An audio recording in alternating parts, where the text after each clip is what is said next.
नमस्कार दोस्तों, आधुनिक दीक्षा में आपका स्वागत है। मैं हूं आपका दोस्त एडिक। तो चलिए शुरू करते हैं आज का पाठ्यक्रम। पाठ्यक्रम शुरू करने से पहले हम आपसे अनुरोध करते हैं कि अगर अभी तक आपने आधुनिक दीक्षा चैनल को सब्सक्राइब नहीं किया है तो कृपया कर लें और आधुनिक दीक्षा टेलीग्राम ग्रुप में जुड़ें ताकि आपको जो है आधुनिक नोट्स के साथ आधुनिक नोटिफिकेशन भी मिल सके। और एक बात, आधुनिक दीक्षा .com पर जाकर के बेल्टोन के नई पाठ्यक्रम के अनुसार सीबीटी एग्जाम का मॉक टेस्ट जो है हिंदी इंग्लिश टाइपिंग सहित उपलब्ध है। आप आए यहाँ पर आकर के रजिस्ट्रेशन करके आप ज़्यादा से ज़्यादा अभ्यास करें ताकि आपको जो है इसका लाभ जो है फाइनल एग्जाम में बैठने समय मिल सके। तो चलिए शुरू करते हैं आज का प्रश्न। आज का पहला प्रश्न है आपका, वर्कशीट में एक पंक्ति यानी कि रो जोड़ने के लिए निम्नलिखित में से कौन सा तरीका सही नहीं है? ठीक है, नहीं है। ठीक है, तरीका सही नहीं है। तो रिबन पर क्लिक किए गए होम टैब पर क्लिक करें, फिर सेल्स ग्रुप में इंसर्ट टैब को इंसर्ट सीट पर क्लिक कर दें। आप देखिए अब ये पूछ रहा है कि हमको पंक्ति मतलब रो जोड़ना है। ठीक है, पंक्ति मतलब रो जोड़ना। कह रहा है कि इंसर्ट टी पर इंसर्ट लिस्ट में जाएंगे, इंसर्ट सीट कॉलम पर करेंगे। काहे करेंगे? सीट पर क्यों करेंगे? रो है तो ठीक है, कॉलम पर क्यों करेंगे? ठीक है, आगे कह रहा है कि एमएस वर्ड का प्रयोग करते समय आप फुटनेट डालने के लिए किस मेनू का उपयोग करते हैं? तो इसका उत्तर है रेफरेंस। देखिए फुटनेट डालने के लिए रेफरेंस, ये देखिए फुटनोट है। ठीक है, फुटनोट डालने के लिए क्या करते हैं? फुटनोट समझते हैं ना आप, कि जैसे कोई भी शब्द है उसको क्या करते हैं कि उसको सिलेक्ट कर लेते हैं, उसको कुछ समझाने के लिए उसको एक ऊपर कुछ 1 2 3 4 करके विकिपीडिया में आपको दिखेगा इस तरह का चीज। ठीक है, वो फुटनोट ही रहता है। ठीक है, आगे कह रहा है कि एमएस एक्सेल में कॉलम की चौड़ाई बदलने के लिए हम माउस पॉइंटर को कॉलम हेडिंग के लाइन पर ले जाते हैं जब तक कि वह खाली स्थान एरो तक में दिखाई ना दे। ठीक है, तो इसका उत्तर है डबल। ठीक है, इसका उत्तर क्या है कि डबल। अब देखिए, अब ये कह रहा है कि आप जो है इसको क्या कर सकते हैं कि एक्सेल खोलिए। एक्सेल खोलने के बाद कॉलम की चौड़ाई, ये कॉलम है, कॉलम की चौड़ाई ठीक है को बदलने के लिए माउस पॉइंटर को इसको पकड़ लें, हेडिंग लाइन तक ले जाएं जब तक कि यह जो है डबल एरो। ठीक है, ये देखिए डबल एरो है, दिख रहा है, देखिए डबल एरो है, देखिए 2 एरो, देखिए इधर से 1 हो गया, अब इधर से देखिए 2, उसको खींच सकते हैं आप। ठीक है, आगे आगे कह रहा है कि विश्व में कहीं पर हार्डवेयर के क्लस्टर द्वारा संचालित इंटरनेट पर आपके टर्मिनल पर वितरित कंप्यूटिंग सर्विस खाली स्थान कहलाती है। तो इसका उत्तर है क्लाउड कंप्यूटिंग। इसका उत्तर क्या है? Cloud computing. ठीक है, देखिए क्लाउड कंप्यूटिंग जानते हैं क्या होता है? क्लाउड कंप्यूटिंग का ऐसा टेक्नोलॉजी है ना जिसमें डाटा और प्रोग्राम को क्या करता है, इंटरनेट के द्वारा जो है ना होस्ट करते हैं या एक्सेस करता है, ध्यान रखना है। ठीक है, उस पर हम लोग रखते हैं, उसी के द्वारा सब करते हैं, उसको पता है क्लाउड कंप्यूटिंग। ठीक है, तो वही वही पूछ रहा है कि विश्व में कहीं पर भी हार्डवेयर क्लर्क द्वारा संचालित इंटरनेट से आपके टर्मिनल के वितरण कंप्यूटिंग को जो है क्लाउड कंप्यूटिंग कहते हैं। कह रहा है कि विंडो 10, ठीक है, विंडो 10 में फाइल एक्सप्लोरर के संबंध में निम्न में से कौन सा कथन गलत है? ठीक है, तो इसका उत्तर जो है, आप व्यू टैब की सहायता से अपनी कोई भी फाइल या फोल्डर अन्य लोगों के साथ साझा कर सकते हैं ना। ऐसा कैसे है? व्यू टैब के साथ आप साझा कर दीजिएगा, कैसे कर दीजिएगा? इसमें व्यू टैब पर आप चले जाइएगा, किसी तरह से साझा कर दीजिएगा, ऐसा नहीं है। ठीक है, आगे आगे कह रहा है कि माइक्रोसॉफ्ट एक्सेल में निम्न में से कौन सा एक नाम वर्कशीट का अमान्य है? तो इसका उत्तर है हिस्ट्री। ठीक है, अमान्य है मतलब हिस्ट्री। देखिए माइक्रोसॉफ्ट एक्सेल में जो है ना नाम क्या लिखते हैं हम लोग, जैसे मान के चलिए डाटा का नाम से रख सकते हैं या कुछ भी, जैसे फलाने नाम चिल्लाने नाम। लेकिन हिस्ट्री क्या नाम है? हिस्ट्री तो इसमें दिखता है वो है। ठीक है, जो रिसेंट में दिखता है वो हिस्ट्री है। ठीक है, आगे कह रहा है कि माइक्रोसॉफ्ट एक्सेल वर्कशीट में निम्नलिखित में से कौन सा कथन सेल स्टाइल सुविधा के बारे में सही नहीं है? ठीक है, तो इसका उत्तर है पूरे एक्सेल स्प्रेडशीट में एक समान रूप के एक के लिए आप समान डॉक्यूमेंट थीम को लागू करने हेतु इसका उपयोग कर सकते हैं ना। ऐसा कैसा है? देखिए तो कह रहा है ना कि माइक्रोसॉफ्ट एक्सेल वर्कबुक हो गया ये, इसको क्या करते हैं कि जैसे अब देखिए ये सेल स्टाइल है, सेल स्टाइल में देखिए ये सब सुविधा आपको हो सकता है। कह रहा क्या, पूरे स्प्रेडशीट में, मतलब ये जो पूरा है ना उसको स्प्रेडशीट में सामान्य के लिए समान थीम, ऐसा कैसे है, जैसे ही हम लोग कुछ ना कुछ इसमें लागू करता है तो समान कैसे होगा, समान हो ही नहीं सकता है एक थीम में, कभी संभव ही नहीं है ये चीज। ठीक है, आगे आगे कह रहा है कि वर्ड में एक नई रिक्त एक्सेल स्प्रेडशीट अंतः स्थापित करने के लिए आप इंसर्ट पॉइंट वहां रखें जहां वर्ड डॉक्यूमेंट को स्प्रेडशीट अंतः स्थापित करना चाहते हैं। रिबन पर खाली स्थान टाइप पर क्लिक करें। ठीक है, तो इसका कह रहा है इंसर्ट, इसका उत्तर क्या कह रहा है, इंसर्ट। अब देखिए वर्ड में कह रहा है ना कि नई रिक्त एक्सेल स्प्रेडशीट। अब देखिए यहां पर हम देखिए कर रहे हैं। ठीक है, तो इंसर्ट में चलना है, इंसर्ट में जाने के बाद क्या करना है आपको, ऑब्जेक्ट में जाके एक नया एक्सेल शीट कहीं पर भी से बिना इंसर्ट में जाकर को आप इसको जो है आप मतलब कि डाल सकते हैं। ठीक है, कहीं आप रखे हैं उसको क्या करिए कि कोई भी आप अगर एक्सेल शीट आप रख चुके हैं तो इसको जो है आप कोई भी जो है ना डाटा से करके आपको क्या करना है, उसको जो है आप इंसर्ट कर सकते हैं एक्सेल शीट को। अब देखिए करके दिखाते हैं। देखिए कुछ नहीं करना है, आपको क्या करना है कि ऑब्जेक्ट में जाना है, आपको एक्सेल शीट को कहीं पर भी जैसे एक्सेल है कोई भी ग्राफिक वाला आपको या कुछ भी चुन लीजिए, उसके साथ जो है आपको टैग कर लीजिएगा। ठीक है, देखिए एक्सेल आ गया। ठीक है, अब आगे आगे कह रहा है आपको कि आप जो है एक्सेल में जब हम एक सेल में दी हुई जानकारी के कुछ हिस्से को निकालना चाहते हैं या हम विविध सेल में दी हुई जानकारी को मिलाने की कोशिश करते हैं तो खाली स्थान उपयोगी होते हैं। तो इसका उत्तर है लुकअप। आप देखिए लुकअप क्या है, लुकअप के बारे में लुकअप जो है ना, लुकअप क्या कह रहे थे कि दो एक्सेल शीट है उसको क्या करना है, लुकअप में क्या किया जाता है कि 2 गो 3 गो आप जो है एक्सेल शीट आप ले लें। ठीक है, 2 गो 3 गो ले लीजिए और लेने के बाद क्या करिए कि आप उसको अपने हिसाब से जो है ना, मान के चलिए किसी में नाम है, किसी में गांव है, किसी में आधार नंबर है, किसी में कुछ है। अब उसको क्या करते हैं हम लोग कि एक ही में करना है, मतलब पूरे चीज को एक में करना है, तो उसको रेफरेंस दे करके ना आप क्या करते हैं कि लुकअप लगाया जाता है। जैसे हम लोग लुकअप लगाते हैं तो क्या होता है, वो एक दूसरे से जगह से उठा करके हम लोग को उपयोगी बना देगा।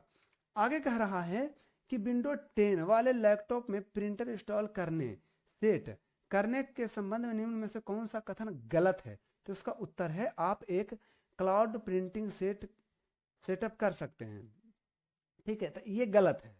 ठीक है, क्यों करेंगे, है ना, क्यों करेंगे, प्रिंटिंग जो है ना, प्रिंटिंग इंस्टॉल करने से लेकर के जो है ना, इसका कथन क्या है, ये कह रहा कि क्लाउड प्रिंटिंग को करना है। हम क्यों क्लाउड प्रिंटिंग को करेंगे, नॉर्मल प्रिंटिंग को कर लेंगे, है ना।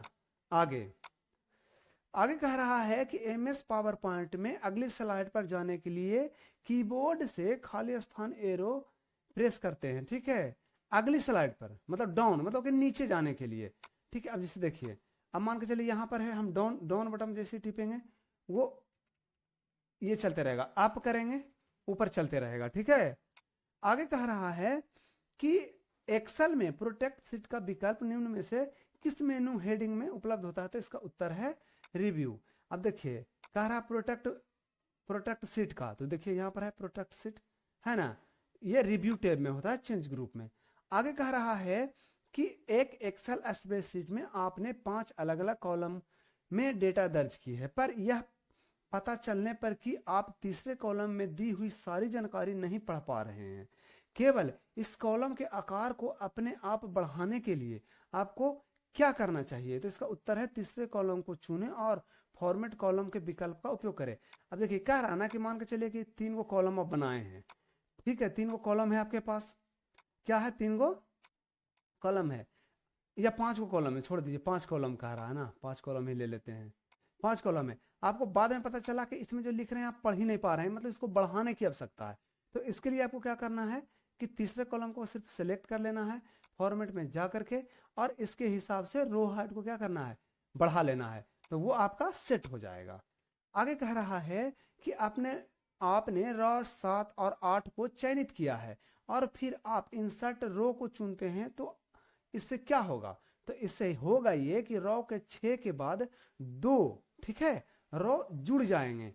अब देखिए ये रो है, इसको रो बोलते हैं। अब हम लोग क्या किए हैं, जैसे देखिए बिना लिखे हुए आपको पता ही नहीं चलेगा, जब तक लिखेंगे नहीं आपको पता ही नहीं चलेगा, ठीक है, ठीक है। अभी कह रहा है कि 7 और 8 को क्या किए, हम सेलेक्ट कर लिए। अब कह रहा है इंसर्ट पर जाकर रो कर देना, तो इंसर्ट पर जाना है और इसमें क्या कर देना है, रो पर जैसे ही हम क्लिक करेंगे, अब देखिए ये 2 को बढ़ गया, कह रहा है ना 6 के जो है बाद, यानी 6 के बाद 2 को क्या होता है, जुड़ जाता है। आगे कह रहा है कि पहुंच माने एक्सेस की गति को बढ़ते क्रम में निम्नलिखित में से व्यक्त करें। डायल अप, DSL, ठीक है, डायल अप, DSL और केबल। अब ये कह रहा है ना इंटरनेट के जो है ना, इंटरनेट के हिसाब से आपको पूछ रहा है, ठीक है। तो इंटरनेट सबसे कम स्पीड आपका डायल अप का होता है, उसके बाद उससे थोड़ा सा ज्यादा DSL का होता है, उससे ज्यादा जो होता है केबल का, जिसको ब्रॉडबैंड हम लोग बोलते हैं। आगे कह रहा है कि निम्नलिखित में से SMTP सर्वर के बारे में गलत कथन का चयन करें, ठीक है। SMTP का मतलब हो गया सिंपल मेल ट्रांसफर प्रोटोकॉल।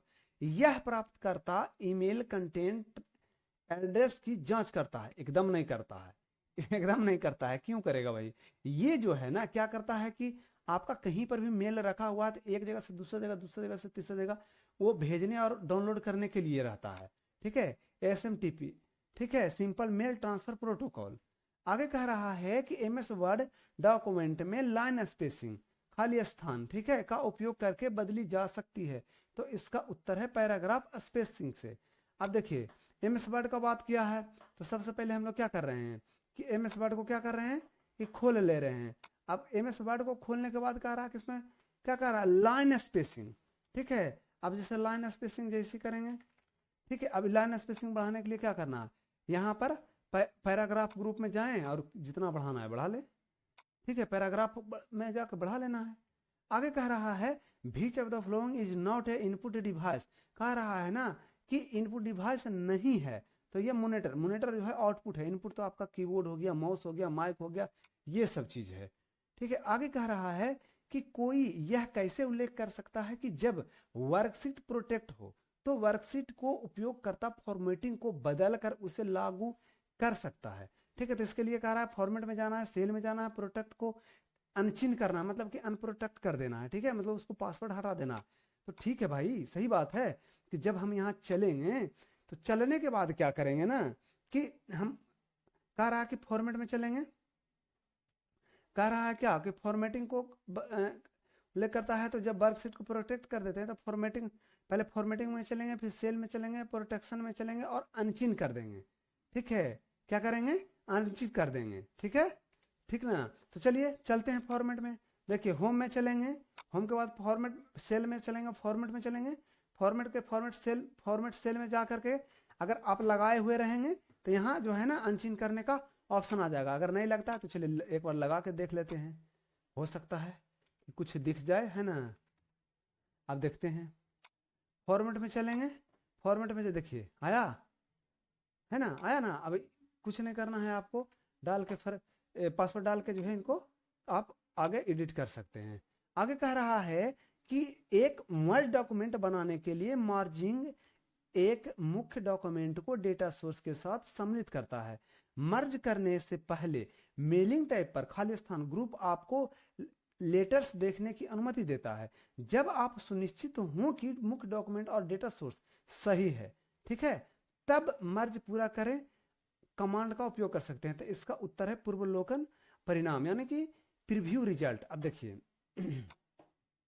जब आप पूरा मर्ज, दोनों चीज का मर्ज वगैरह बना लेते हैं तो ये देखिए प्रीव्यू और रिजल्ट का एक ऑप्शन आता है।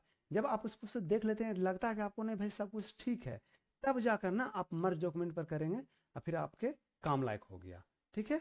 आगे कह रहा है कि MS एक्सेल में फार्मूला में प्रयुक्त खाली स्थान को सेल रेफरेंस कहा जाता है? तो इसका उत्तर है सेल एड्रेस।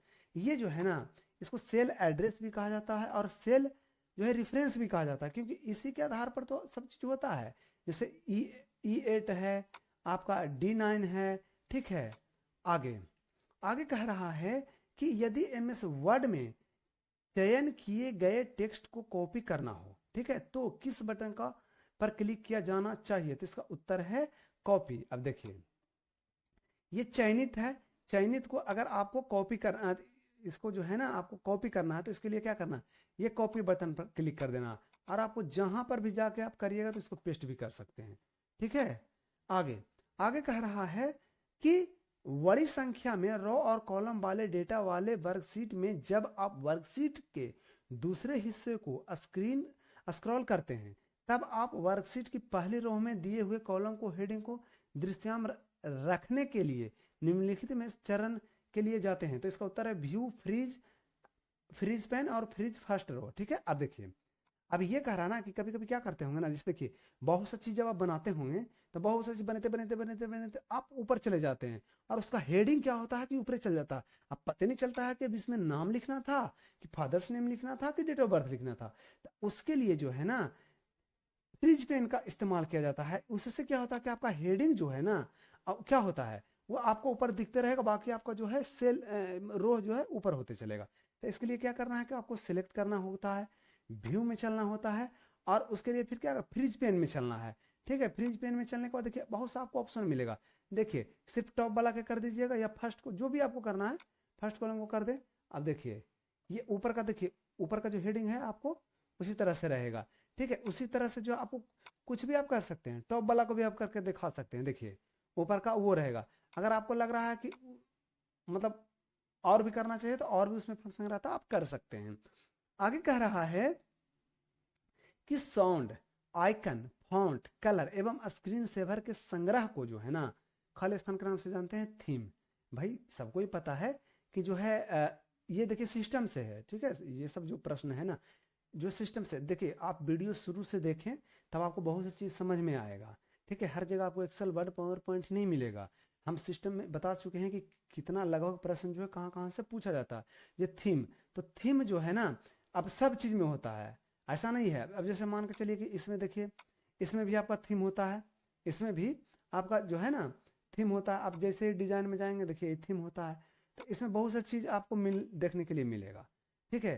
तो आप साउंड वगैरह, कलर वगैरह, फॉन्ट वगैरह सब बदल सकते हैं, ठीक है। आगे आगे कह रहा है कि the full form of CPU is, कह रहा है कि सीपीयू का फुल फॉर्म क्या है? तो इसका उत्तर है सेंट्रल प्रोसेसिंग यूनिट। आगे कह रहा है कि एक श्रेणी में 0 से लेकर 100 के बीच की सारी संख्याओं को लाल रंग से प्रदर्शित करने के लिए आप क्या करेंगे? तो इसका उत्तर है कंडीशनल फॉर्मेटिंग का उपयोग करेंगे। क्या करेंगे? कंडीशनल फॉर्मेटिंग का। 1 से लेकर 100 तक रहेगा ना, उस सबको क्या करना है कि कंडीशनल फॉर्मेटिंग में जा रहा है, और उसका पूरा का जो है ना कलर को आप अपने हिसाब से जो है लाल कलर कर सकते हैं, ब्लू कलर से कर सकते हैं, आप डायरेक्ट भी आप चुन सकते हैं, ऐसा बात नहीं है। यहाँ मोर कलर में जा करके ना आपको जो कलर आपको पसंद है, ठीक है, आपको जो कलर आपको पसंद है आप पूरे के पूरे उसमें भी लागू कर सकते हैं, ठीक है। आगे आगे कह रहा है कि MS एक्सेल 2016 में कंडीशनल फॉर्मेटिंग लागू करने का विकल्प निम्नलिखित में से कौन सा नहीं है? तो इसका उत्तर है फॉन्ट कलर, ठीक है। इसका क्या है? उसका उत्तर है फॉन्ट कलर। कौन सा नहीं है? ठीक है, नहीं है, देख लीजिएगा, है नहीं, नहीं है, तो क्या है? Font colour. आगे आगे कह रहा है कि MS एक्सेल 2016 के किस मेनू में हाइड एंड हाइड ऑप्शन उपलब्ध होता है? तो इसका उत्तर है होम के साथ फॉर्मेट में, ठीक है। एक्सेल का बात कर रहा है। अब देखिए ये होम है, होम के साथ फॉर्मेट में चलिए तो देखिए कहीं पर आपको दिख रहा है हाइड एंड हाइड? नहीं दिख रहा है जी, देखिए यहां दिख रहा है हाइड एंड हाइड, ठीक है। आगे आगे कह रहा है कि आपको MS पावर पॉइंट 2016 के होम टैब में निम्नलिखित में से कौन सा एक फंक्शन नहीं है? तो इसका कह रहा है कि स्लाइड डिजाइन। इसका क्या कह रहा है? स्लाइड डिजाइन, ठीक है। तो इसके लिए क्या करना है कि पावर पॉइंट आपको खोल लेना है। अब कह रहा है कि आपको होम टैब के निम्नलिखित में से होम टैब में है कहीं पर? देखिए तो कहीं पर नहीं है। आपका स्लाइड डिजाइन है, स्लाइड डिजाइन तो आपका डिजाइन में मिलेगा, कस्टमाइज में मिलता है ना। तो ये देखिए बस बहुत आसान होता है, बस समझने की आवश्यकता होता है। ठीक है, तो आज का क्लास जो है यहीं तक है। और फिर से आपसे अनुरोध करते हैं कि अगर अभी तक आपने आधुनिक दीक्षा चैनल को सब्सक्राइब नहीं किया है तो कृपया कर लें। टेलीग्राम ग्रुप में नहीं जुटे हैं तो जुट जाएं, ताकि आपको आधुनिक नोटिफिकेशन के साथ साथ आधुनिक नोट्स भी आपको प्राप्त हो सके। और एक बात और कि आधुनिक दीक्षा .com पर जाकर के जो है ना, बेल्ट्रॉन के नई पाठ्यक्रम के अनुसार, ठीक है, सीबीटी मॉक टेस्ट जिसमें हिंदी इंग्लिश टाइपिंग सहित है, उस पर जाकर के ज्यादा से ज्यादा अभ्यास करें, ताकि आपको जब फाइनल में आप बैठेंगे तब जाकर वहां अच्छा नंबर आ सके और आपका रिजल्ट सुनिश्चित हो सके। तब तक के लिए धन्यवाद। जय हिंद।